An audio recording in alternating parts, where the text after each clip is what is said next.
the cops show up. I'm like, oh my God, how did they find me? Well, they come in, guns drawn, get on the floor. I'm like, oh my God, this is crazy. So, I was like, all right, God. At that time, I was praying. I was like, God, okay. And I was like, thank you for saving for me. That thank you, God. I'm gonna talk to Troy about going to church. I'm having this conversation with God, and the cops pull up. I was like, okay, God, I'll go to jail. So I went to jail. So I was born in Mexico. We lived in El Paso for about a year, and then we moved to Midland, Texas, because my dad was a DJ and a musician. So constantly he was playing, and he got a job as a radio DJ in a radio station in Midland, Texas. So we moved there. It's a very domestic violence situation, atmosphere. My dad was not the person. He was very, very strict, but he didn't know how to show love. He showed love his own way. He didn't. I can remember in one hand how many times I'd kissed my dad. Like, hey, Dad, gave him a kiss. It was never none of that. It was never like a handshake. Not even sir. I just, Papa, I'd call him a Jefe. Jefe means like boss in Spanish. And he hated that, So, and I called my mom Jefita. She would hate that too. And throughout our childhood, my mom would tend to leave him. She would get up in the middle of the night because he would work overnight. We'd up and leave. She'd have bus tickets ready, and we'd pack a bag and leave. So we did it several times. The last time that we did that, he ended up following us. So because we moved in with my aunt, which was his brother. And once in El Paso, same thing. It's very abusive, and we never told my mom anything, but I remember always telling my dad. To me, my dad was always my hero.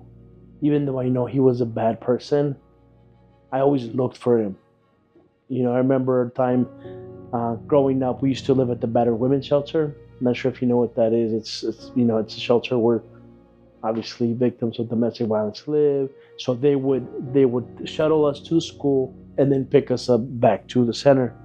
And I remember during recess, my dad would pull up, and my dad drove this horrific, like 15-passenger green van. Like you could spot it anywhere.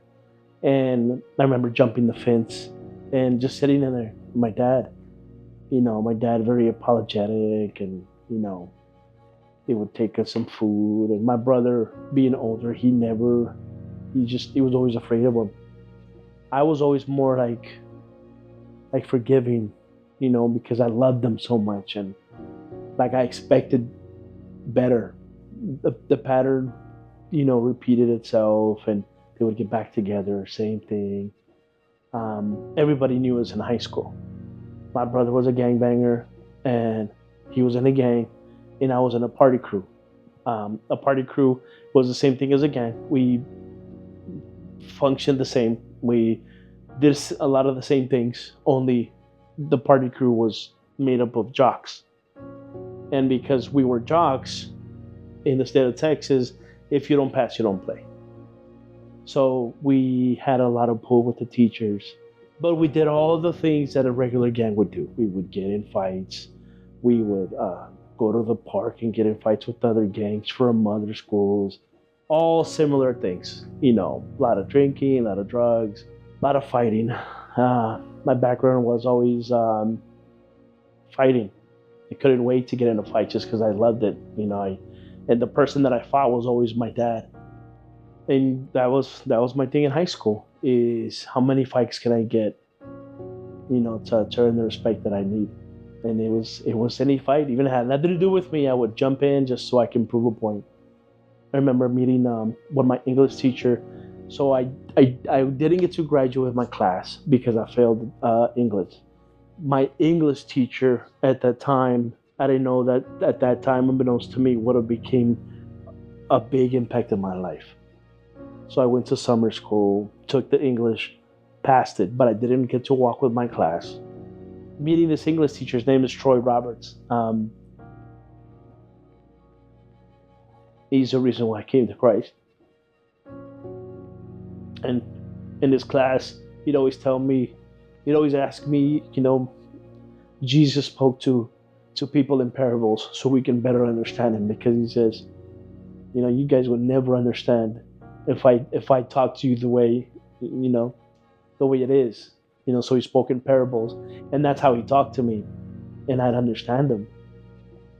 And I would always hear him, and I knew something about him was different, but I just couldn't pinpoint it. I was Catholic, so I didn't necessarily have a relationship with Jesus. All I knew is if I got in trouble, I would say 600 Hail Marys, do a cross, kneel with with the holy water, and I'm good. Like God will forgive me, and then confess every time I did something wrong to a priest. That's all I knew about God. I would stay after school, and I would go do tutoring, and we would talk, and always talk. He's like, Adrian, we go to church every Sunday. I'm like, I know, Troy, I know. And I never, back then, I never thought it was gonna make any difference. There was a day where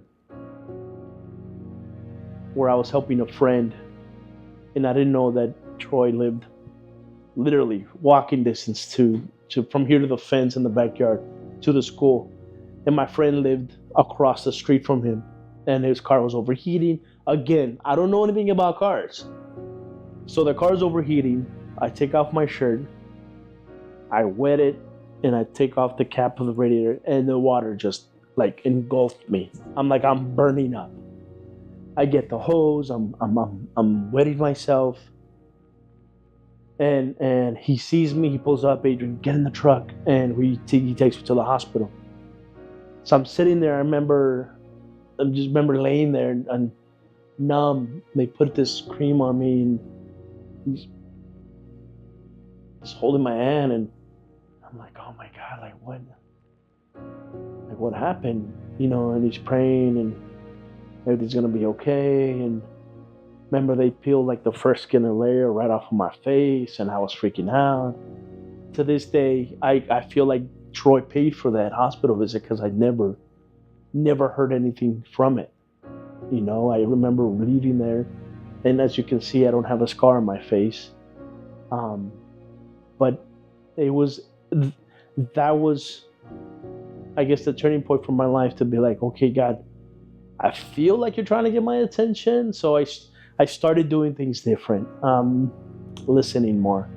I would go out of my way to talk to Troy, and make it a point to just ask him questions about things. And again, we go to church every Sunday. Again, I know, not there yet. So I graduate that night. We go to a party. Friends come up there, and I was like, you know what, guys, I'm really tired. I'm really drunk. I would like to just go home. We borrow a car to take me home. On the way home, they stopped at a gas station. I said, give me some chips, whatever, no big deal. Well, they're like, no, come on, let's get off. So we get off. He's like, grab as many cases as you can and run out.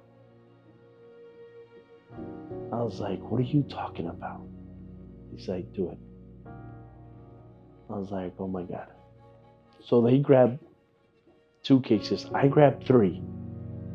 Again, always like, I gotta be better. And we run out. I run out, and the cops pull up, and we all scatter like ants or roaches. And I knew the area. I was like, this is my hood. They're never gonna find me. And they didn't find me. Jumped fences, stuck in the cars, whatever. I ended up going to the friend's house, and I didn't live in the area anymore. But I went to the friend's house that the car we borrowed, that the parents lived at. I'm sitting there waiting for my friends to get back. The cops show up. I'm like, oh my God, how did they find me? Well, they come in, guns drawn, get on the floor. I'm like, oh my God, this is crazy. So, I was like, all right, God. At that time, I was praying. I was like, God, okay, And I was like, thank you for saving for me that, thank you, God. I'm gonna talk to Troy about going to church. I'm having this conversation with God. And the cops pull up. I was like, okay, God, I'll go to jail. So I went to jail for, I had tickets, and similar here in Arizona, like if you do time served, it washes out, the amount. So every day it's like $100, and if you work in the weekend, it's like up to 200. So I was there roughly about a month. It wasn't that long, but again, it's no vacation. So I called. My one call was Troy. Picks me up. We don't say a word to each other. He drops me off in his big old Suburban, and he's like, "So I'll pick you up Sunday." I was like, "Yep."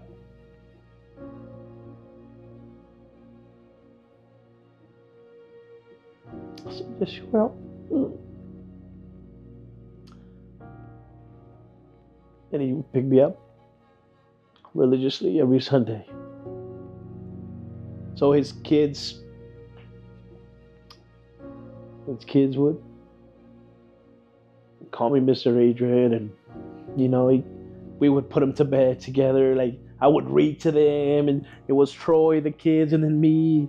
I realized what I had missed from, I guess, my relationship with my dad. I completely just, like, I want to be different. I started going to church. Like, I would find an excuse to go to church.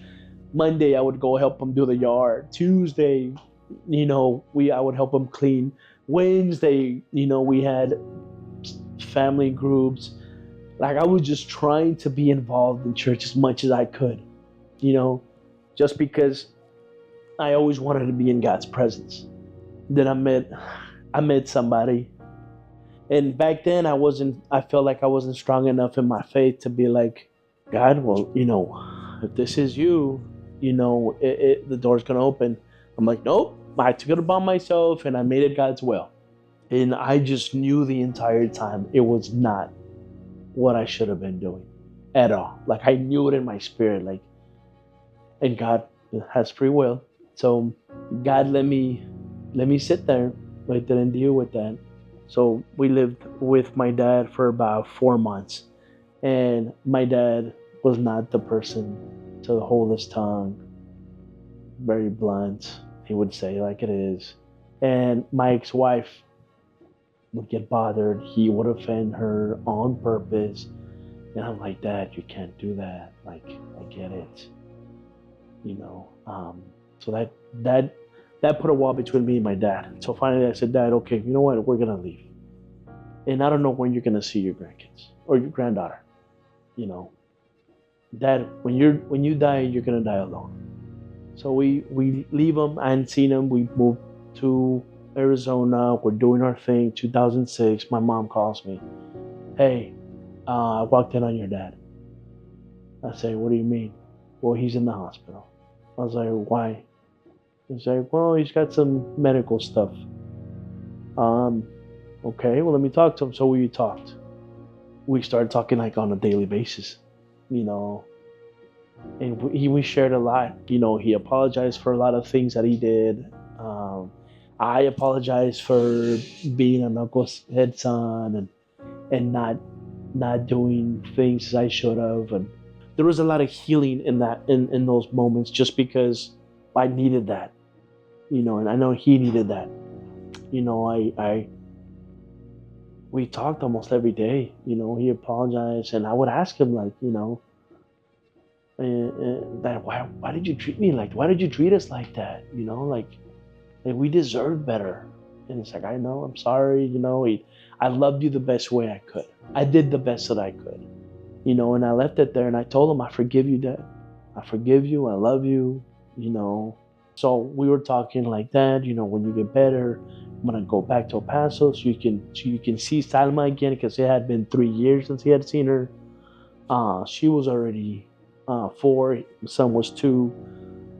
So he's like, yeah, absolutely. Now this is all leading up to November 13th. My brother calls me, tells me, hey, you gotta come back home. I was like, it's not a good time, Sam. He's like, yeah, it's not. It's like, My dad's dead on the floor. I'm like, oh my God, I just talked to him. He's like, well, he's not breathing. So my dad got to a point where he was so heavy, and because of what he had, he couldn't sleep laying down. It would just close his throat up. So he constantly had his sleep propped up, almost like on a recliner. And I guess he wanted to lay down, and he never woke up. So we go back to El Paso, do the whole family thing, and I met a lot of people that I didn't know my dad had reached. So my dad ended up becoming a pastor. He was preaching the word for a Spanish radio station. Like, you know, yeah, talking to hundreds of people, and I didn't know nothing about it. Because he didn't tell me, nobody told me, and I had no idea. That when I told him that when you die, nobody's gonna mourn you. I mean, the church was packed. I mean, there was a line around the building for people to come pay their respects for my dad. And I sat there and I'm like, I was at peace. Because I know that the healing that him and I went through in those few months, it's gonna carry me for the rest of my life, because that's what we needed.